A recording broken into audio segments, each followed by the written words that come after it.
2 दिवस खरं बाकी, उद्या तर अर्ज भरायला सुरुवात होणार आहे. प्रतीक्षा आहे की युती कधी होणार?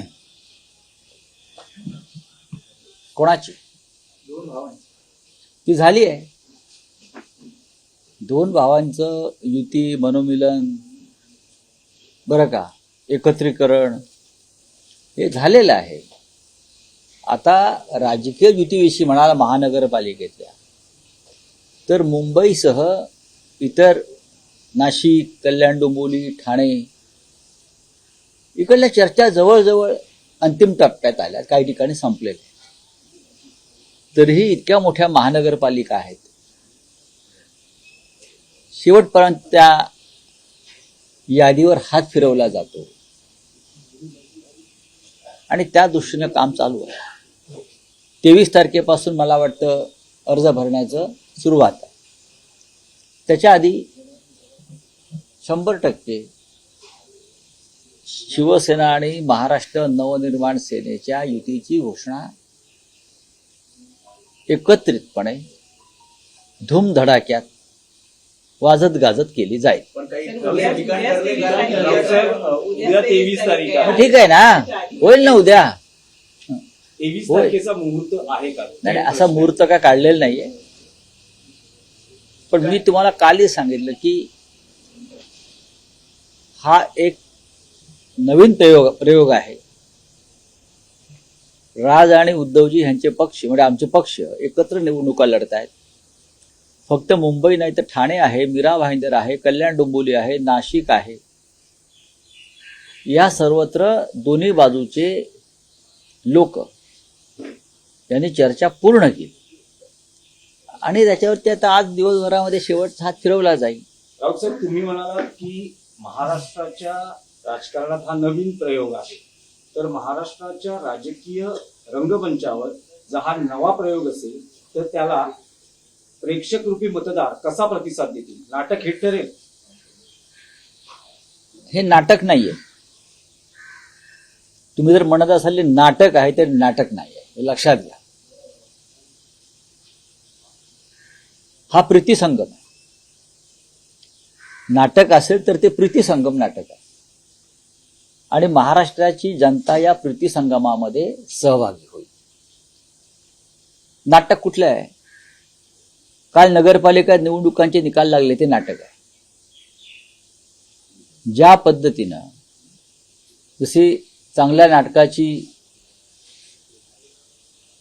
तिकीट ही तिकीट खिडकीवर संपतात आणि काही नाटकाची तिकीटं मालक स्वतःच विकत घेऊन रिकाम्या थिएटर पुढे नाटकं करतात. म्हणजे आमचा शो हाऊसफुल. कालचा शो हाऊसफुल अजिबात नव्हता. प्रचंड पैसे खर्च करून तिकीटे विकत घेतली गेली, विकत दिली गेली आणि कालचा निकाल हा महाराष्ट्राच्या जनतेला पूर्णपणे माहिती आहे की कशात कोट्यावधी रुपये नगरपालिका नगरपंचायतीसाठी कोणी खर्च केले होते आतापर्यंत. आम्ही तरी पाहिलं नाही. हेलिकॉप्टर, चार्टर फ्लाईट घेऊन कोण प्रचाराला गेलं नगरपालिकांच्या, आम्ही तरी कधी हे पाहिलं. या निवडणुका कार्यकर्त्यांच्या असतात. पण या निवडणुकीमध्ये झुंपली कोणामध्ये? तर सत्ताधारी पक्षाच्या 3 गटातच झुंपली. भाजप विरुद्ध शिंदे गट, शिंदे गट विरुद्ध अजित पवार गट. या तिघांनी प्रचंड पैशाची उधळपट्टी केली. कोकण असेल, मराठवाडा असेल, उत्तर महाराष्ट्र असेल, कोट्यावधी रुपये आले कुठून? कसे आले? वाटले गेले, पकडले गेले. काय केलं निवडणूक आयोगानं? हर्षवर्धन सकपाळ प्रदेश काँग्रेसचे अध्यक्ष म्हणतात ते 100% खरं आहे की निवडणूक आयोगानं सत्ताधारी पक्षाला जिंकण्यास मदत केली. यात चुकीचं काही नाही ना. तरीही आम्ही आमचे कार्यकर्ते लढले, आमचे नेते गेले नाहीत, कारण आम्ही वर्षानुवर्ष ही निवडणूक कार्यकर्त्यांवर सोडलेली. आणि नगरपालिका निवडणुका जिंकल्या म्हणून जर मिंदे म्हणत असतील असली कोण नकली कोण, चिन्ह बाजूला ठेवा चोरलेलं. आमचं चोरलेलं चिन्ह अमित शहानी जे तुम्हाला दिलंय दरोडा टाकून, ते बाजूला ठेवा आणि निवडणुकीला उतरा. मग असली कोण नकली कोण याचा फैसला होईल. चोरलेला पक्ष, चोरलेल्या चिन्हावर तुम्ही आजही निवडणुका लढत आहे, लक्षात घ्या. जो धनुष्यबाण महाराष्ट्राच्या कानाकोपऱ्यात घराघरात बाळासाहेबांनी पोचवला, आम्ही सगळ्यांनी पोचवला, तोच चोरून तुम्ही निवडणुका लढताय. तो बाजूला ठेवा. एक निवडणूक तेलंगणामध्ये बॅलेट पेपरवरती निवडणुका झाल्या स्थानिक स्वराज्य संस्थांच्या, कारण राज्य निवडणूक आयोगाचा जो अधिकार असतो, आणि बॅलेट पेपरवर झालेल्या निवडणुकीमध्ये तेलंगणामध्ये भारतीय जनता पक्षाचा दारुण पराभव झाला आणि भारतीय जनता पक्ष 4थ्या क्रमांकावर गेला. त्याच्यामुळे ईव्हीएमवर संशय तर येणारच. आकडे बघा महाराष्ट्रातले, जे विधानसभेचे आकडे आले तेच नगरपालिका झाले. 120 125 काय जे काय आहेत ते जे भाजपला विधानसभेत मिळाले, 54 जे शिंदे गटाला व शिंदे सेनेला विधानसभेत मिळाले, आणि 40-42च्या आसपास अजित पवार, हेच आकडे विधानसभेत आले ना. म्हणजे त्याच मशीन वापरल्या का सेटिंग केलेल्या, फिटिंग केलेल्या. तेव्हा तुम्ही विकासाचा विजय, देवाभाऊंचा विजय, असली नकली शिवसेना हे कोणाला सांगताय? हे आम्हाला सांगू नका. जनता उद्यापासून म्हणायला सुरुवात करेल, आम्ही तर मत नाही दिलं यांना. उद्या तुम्ही सर्वे कराय आणि लोक सांगतील 100पैकी 80 आम्ही यांना मत दिलं नाही. जिथे सर्वाधिक मतानं हे निवडून आलेले आहेत, सातारा वगैरे भागात, तिथे उद्या लोकांचा सर्वे करा, आम्ही यांना मत दिलं नाही, हे जिंकले कसे आम्हाला माहित नाही, लोकांची रिॲक्शन असेल. राऊत सर, तुम्ही म्हणालात की महाराष्ट्राच्या राजकीय रंगमंचावर जर हे नाटक असेल ठाकरे बंधू युतीचं, तर ते प्रीती संगम. मी नाटक हा शब्द वापरला नाही. प्रीती संगम असं तुम्ही नाव दिलं. पण मध्यंतरी महायुतीतल्या नेत्यांनी म्हटलं की महाराष्ट्रात सध्या भाऊबंदकी चालू आहे. बघा, महाराष्ट्रामध्ये भाऊबंदकी व्हावी असं काही लोकांना सतत वाटतं, प्रत्यक्ष. मग त्या भाजपला वाटतं मिंद्यांमध्ये भाऊबंदकी व्हावी, मिंद्यांना वाटतं अजित पवारकडे भाऊबंदकी व्हावी, आणि भाजपला वाटतं की संपूर्ण देशामध्ये भाऊबंदकी व्हावी आणि आम्ही राज्य करावं. फोडा झोडा आणि राज्य करा, ही भाजपची नीती आहे. पण या सगळ्यातून आम्ही आता बाहेर येऊन हा प्रीतिसंगमाचा प्रयोग करतो आहोत ना. त्याच्यामुळे त्यांच्या पोटात दुखत आहे. नगरपालिकेच्या निवडणुका म्हणजे मुंबई महानगरपालिकेच्या निवडणुका नाहीत. मुंबई महानगरपालिकेची निवडणूक ही वेगळी निवडणूक आहे. ही संवेदनशील निवडणूक आहे, ही भावनात्मक निवडणूक आहे, आणि ही मुंबई वाचवण्याची निवडणूक आहे. त्याच्यामुळे जर त्याच्या काही दिवसांपूर्वी केला होता, मराठी माणूस ते कॅम्पेन राबवलं होता. आशिष शेलारांनी ट्विट केलंय की दऱ्याखोऱ्यातल्या मराठी माणसांनी मशालीला आईस्क्रीमच्या कोणासारखा. नाही ठीक आहे. कोणते आशिष शेलार काय म्हणतात त्याच्यावरती या राज्याचं नाव, ते भाजपचे राजकारण हल्ली चालत नाही, मुंबईतले राजकारण चालत नाही त्यांच्या बोलण्यावर, हे त्यांनाही माहिती आहे. तेव्हा असे टीका टिप्पण्या करून काही आम्हाला फरक पडत नाही. ही मुंबई मराठी माणसाची. भारतीय जनता पक्षाचा आमदार पराग शहा हा रस्त्यावर उतरून एका मराठी रिक्षावाल्याला मारतो. तो चुकला असेल, त्याने नियम मोडला असेल, पण भारतीय जनता पक्षाचं सरकार या राज्यामध्ये रोज नियम मोडत आहे. मी कालही म्हणालो, नियमबाह्य पद्धतीनं अडाणीला अख्खी मुंबई दिली. पराग शहा जाऊन अडाणीची कॉलर पकडणार आहेत का? हिंमत आहे? किंवा पराग शहा जाऊन देवेंद्र फडणवीसांना जाब विचारणार आहेत, तुम्ही नियमबाह्य पद्धतीनं मुंबईतल्या जमिनी, मिठाग्रह, धारावीचे भूखंड कसे दिले? महानगरपालिकेनं नियम मोडून FSI संदर्भातले निर्णय नियमबाह्य पद्धतीनं अडाणीच्या सोयीचे कसे घेतले?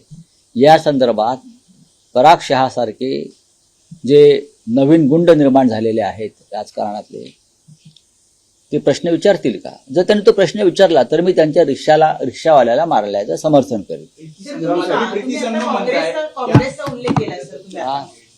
काँग्रेसला चांगलं यश मिळालेलं आहे, त्याबद्दल आम्ही त्यांचं अभिनंदन करतो. काँग्रेसला भाजपची बी टीम म्हटलेलं आहे. रोहित पवार जे आपले मित्र बघा, हा ते म्हणतात की काँग्रेसच भाजपची बी टीम बनलेली आहे. एक लक्षात घ्या, हे स्थानिक पातळीवरती काही वेगळा विचार कुठे झाला असेल त्याच्याविषयी मी म्हणणार नाही, पण ओव्हरऑल काँग्रेसला चांगलं यश मिळालेलं आहे आणि त्याबद्दल त्यांचं आम्ही अभिनंदन करू.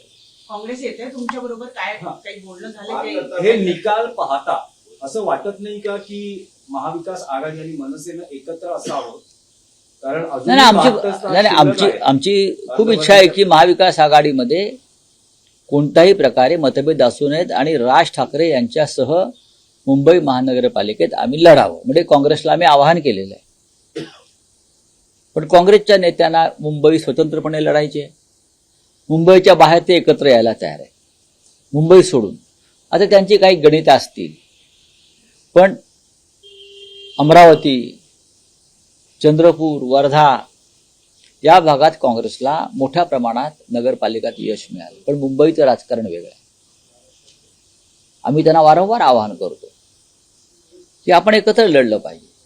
जर भारतीय जनता पक्षाचा पराभव करायचा असेल तर आपल्याला एकत्र येणं गरजेचं आहे, मतभेद बाजूला ठेवून. मुंबई सोडून काँग्रेस सोबत येणार तुमच्या मुंबई सोडून? नाही, असा आमचा साधारण मुंबईच्या बाहेर अनेक महानगरपालिकांमध्ये किंवा जिल्हा परिषदामध्ये आम्ही समन्वयानं किंवा एकत्र येऊन निवडणुका लढू शकतो. सर, राऊत साहेब, या राऊत मराठीच्या साहेब. मुद्द्यावर ना राज ठाकरे, उद्धव ठाकरे वरळीच्या डोम थिएटरमध्ये एकत्र आले होते. जे चित्र संपूर्ण महाराष्ट्राने दोन ठाकरे बंधूंना एकत्र येण्याचं बघितलं होतं. त्याच ठिकाणी दोन ठाकरे बंधूंच्या राजकीय युतीची घोषणा केली जाईल उद्या, अशी चर्चा आहे. या कितपत तथ्य आहे? नाही नाही, बघा ती जागा ठरेल, पण मी जे मगाशी म्हणाले की दणदणीत पद्धतीनं या युतीची घोषणा, वाजत गाजत, गुलाल उधळत, कारण हा एक मोठा ऐतिहासिक आणि क्रांतिकारक क्षण या महाराष्ट्राच्या जीवनामध्ये आलेला आहे. राऊत साहेब, आज नगरपालिका नगरपंचायत निकालानंतर काही प्रमुख वृत्तपत्रांनी त्यांच्या मथळ्यात म्हटलं आहे की महाराष्ट्रात भाजपच धुरंधर, अशा पद्धतीची हेडलाईन्स आहे. बघा, धुरंधर हे पात्र जे आहे, या पात्राविषयी तुम्हाला कल्पना आहे. हे फुगवलेलं पात्र आणि सुजवलेलं पात्र आहे, काल्पनिक पात्र आहे. धुरंधर हे खरं पात्र नाहीये. त्यातलं खरं पात्र कोणतं असेल तर हेमंत डकैत हे त्यातलं खरं पात्र आहे.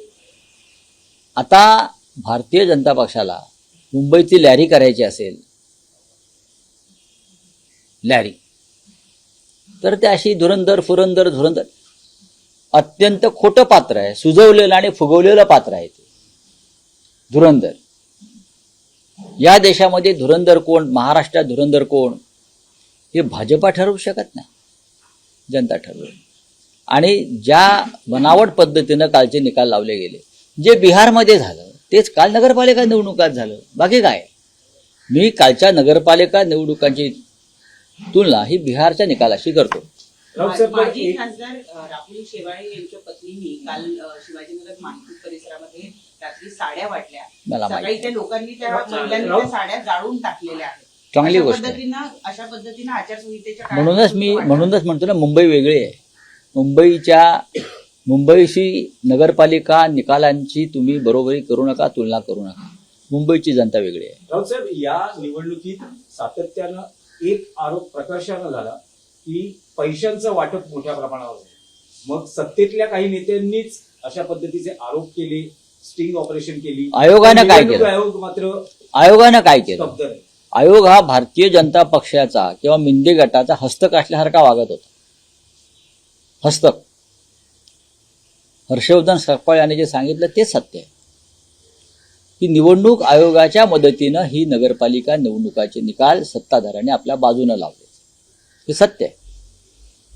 पण फार काळ, मी वारंवार म्हणतोय, फार काळ चालणार नाही.